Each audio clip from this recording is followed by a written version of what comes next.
उसने अपनी तरफ से कश्मीर का मसला ही खत्म किया। और अल्लाह का करना है कि आज कश्मीर जिस तरह इंटरनेशनलाइज हुआ है, 50 सालों में कभी किसी ने कश्मीर की बात ही नहीं की थी बाहर। आज मीरपुर के लोगों 6 महीने में 3 दफा कश्मीर यूनाइटेड नेशंस की सिक्योरिटी काउंसिल के अंदर इजलास में डिस्कस हुआ। 3 दफा। यह 1965 के बाद पहली दफा हुआ। 150 अमेरिकन और बर्तानिया के लेजिस्लेचर्स 150 ने कांग्रेस में अमेरिका में और बर्तानिया की पार्लियामेंट में इस इशू को उठाया, जो पहले कोई चुप थे। फिर यूरोपियन यूनियन के 600 मेंबर पार्लियामेंट ने हिंदुस्तान को यूरोपियन पार्लियामेंट में उन्होंने कश्मीर के ऊपर कहा है कि हिंदुस्तान जुल्म कर रहा है और कश्मीरियों पर से कर्फ्यू उठाओ। ये कभी पहले नहीं हुआ था। उसके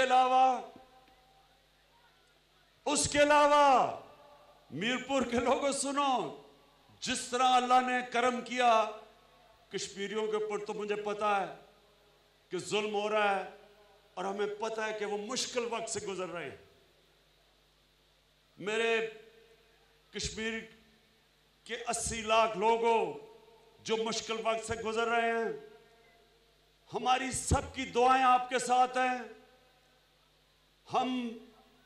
हम आपके लिए दुआ करते हैं, अल्लाह आपको सब्र दे। लेकिन मैं ये कहता हूं कि मैं इंशाअल्लाह, मैंने वादा किया था मैं आपका सफीर बनूंगा। आज यहां मैं वजीर आजम पाकिस्तान की तरह नहीं खड़ा, कश्मीर का सफीर बन के खड़ा हुआ हूं। मैंने 5 अगस्त के बाद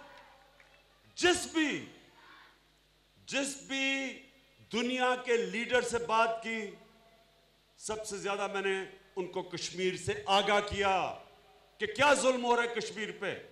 3 दफा अमेरिकी प्रेसिडेंट डोनाल्ड ट्रंप से बात की। बर्तानिया का प्राइम मिनिस्टर बोरिस जॉनसन से मैंने न्यूयॉर्क में मीटिंग की और बात की और समझाया उसे।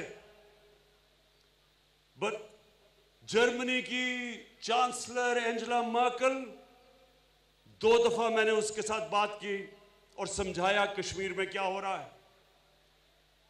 जो फॉरेन मिनिस्टर हैं रूस के, उससे न्यूयॉर्क में समझाया कश्मीर इशू।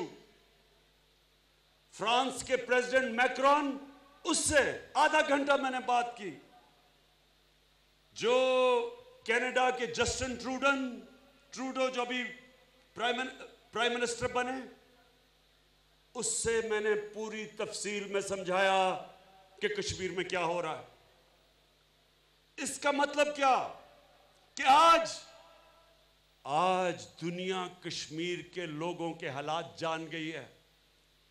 और आज यही वजह है कि जो प्लान था आरएसएस का, मकबूजा कश्मीर के लोगों का खून करना, उनके ऊपर दहशत फैलाना, उनको इतना खौफजदा करना कि वो कबूल कर जाएं जो नरेंद्र मोदी ने किया कश्मीर में, वो नहीं कर सके। क्योंकि दुनिया अब देख रही है, दुनिया आज डिमांड कर रही है कि कश्मीर में से कर्फ्यू उठाओ, उनके लीडरों को रिहा करो, जिन लोगों को जेलों में डाला है जेलों से निकालो, इंटरनेट कम्युनिकेशन जो सिस्टम है उसको फिर से बहाल करो। यह आज दुनिया डिमांड कर रही है। और इसलिए मुझे आगे कश्मीर का बड़ा अच्छा वक्त नजर आ रहा है। यह ज्यादा देर तक अब कर्फ्यू नहीं रख सकेगा।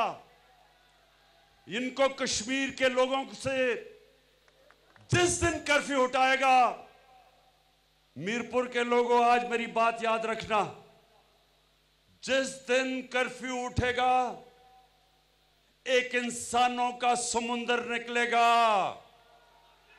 इंसानों का समुंदर निकलेगा और एक ही आवाज आएगी। क्या आवाज आएगी? आजादी, आजादी की आवाज आएगी। और इंशाअल्लाह ये जब अब आजादी की आवाज आएगी, उसके बाद नरेंद्र मोदी के पास कोई और पत्ता खेलने के लिए नहीं रह जाएगा। उसके बाद ये कश्मीर, जिन लोगों ने 70 साल से, उससे आजादी की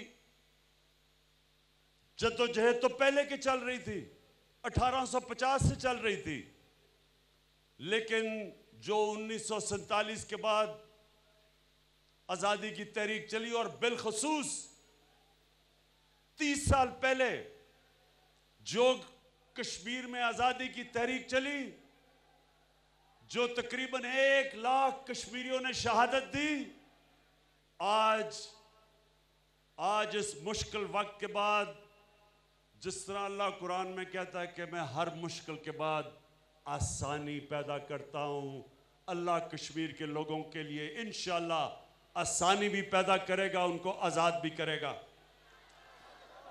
अब मैं नरेंद्र मोदी,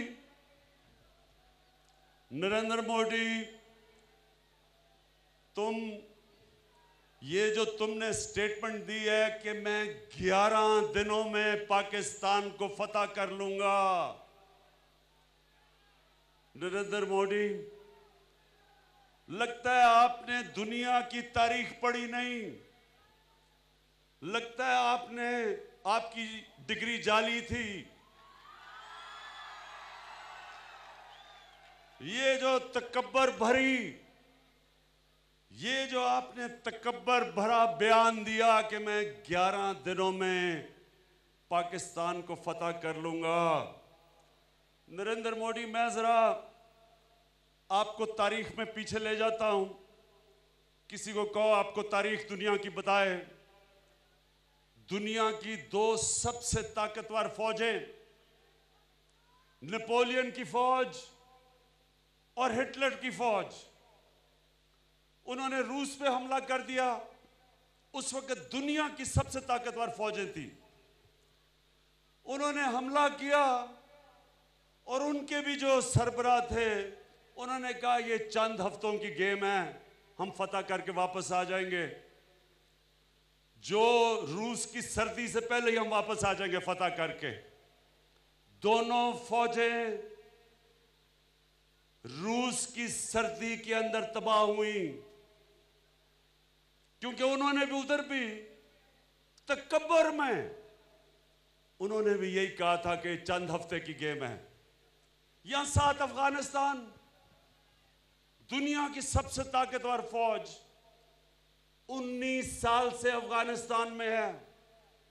इनके भी जनरलों ने कहा था कि ये चंद हफ्ते की गेम है। वियतनाम, वहां भी उनके जनरल ने कहा कि चंद हफ्ते में हम फतह कर लेंगे। नरेंद्र मोदी साहब, ये पाकिस्तान के अंदर वो लोग बसते हैं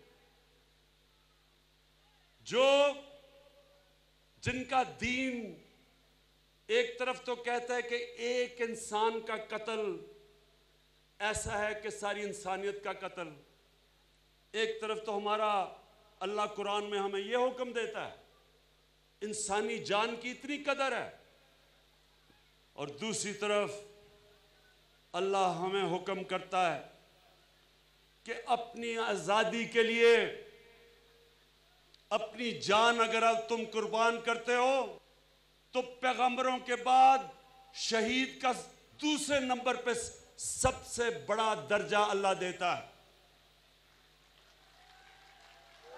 कहने का मतलब ये, नरेंद्र मोदी, इस कौम के ऊपर जो आपने स्टेटमेंट दी और जो आपके कमांडर इन चीफ ने कहा कि जी मुझे अगर हिंदुस्तान की पार्लियामेंट हुक्म करेगी तो मैं आजाद कश्मीर को फतह कर लूंगा, मैं आप दोनों के लिए पैगाम देता हूं, ये गलती जिस दिन आपने की, एक तो हिमाकत कर बैठे हो 5 अगस्त कश्मीर में, ये आपने गलती की।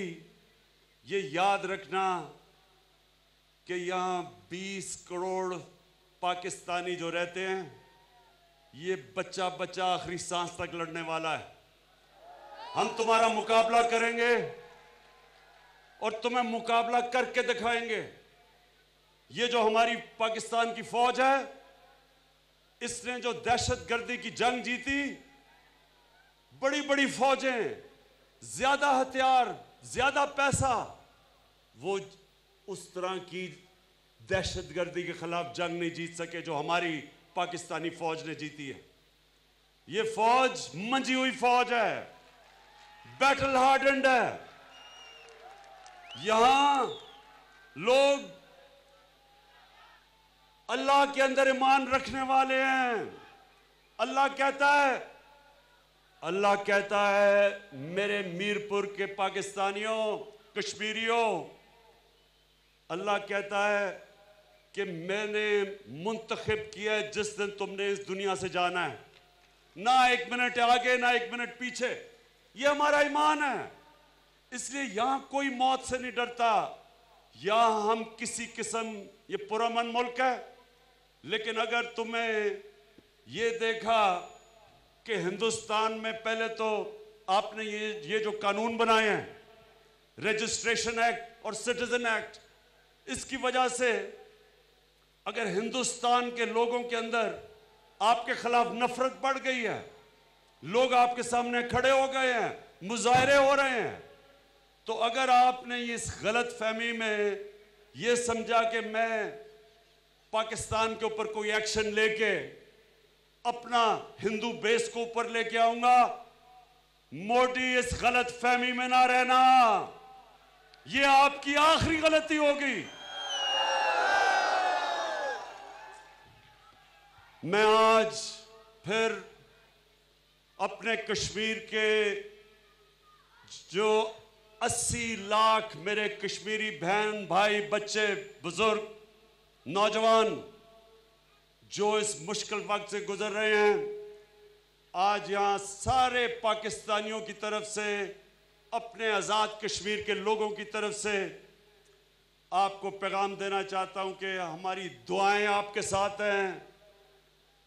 हम हर रोज आपके लिए दुआ करते हैं कि अल्लाह आपको हिम्मत दे, आपको सब्र दे, और इंशाअल्लाह हर जगह हम दुनिया को बताएंगे आप पे क्या हो रहा है, बताते जाएंगे। और जब भी कश्मीरी कौम को जब भी हमारे वहां मकबूजा कश्मीर के लोगों को किसी किस्म की इमदाद चाहिए हो, कोई मदद चाहिए हो, हम सब आपके साथ खड़े हैं। मैं आखिर में हाथ खड़ा करके, आज जरा आजाद मकबूजा कश्मीर के लोग देख रहे होंगे, छुप छुप के देख रहे होंगे कि जालिम 9 लाख हिंदुस्तान की फौज है, तो बेचारे छुप के देख रहे होंगे। वो देखना चाहते हैं, हाथ खड़ा करके बताएं आज आप सब उनके साथ खड़े इंशाअल्लाह। और आजाद कश्मीर जिंदाबाद, पाकिस्तान जिंदाबाद।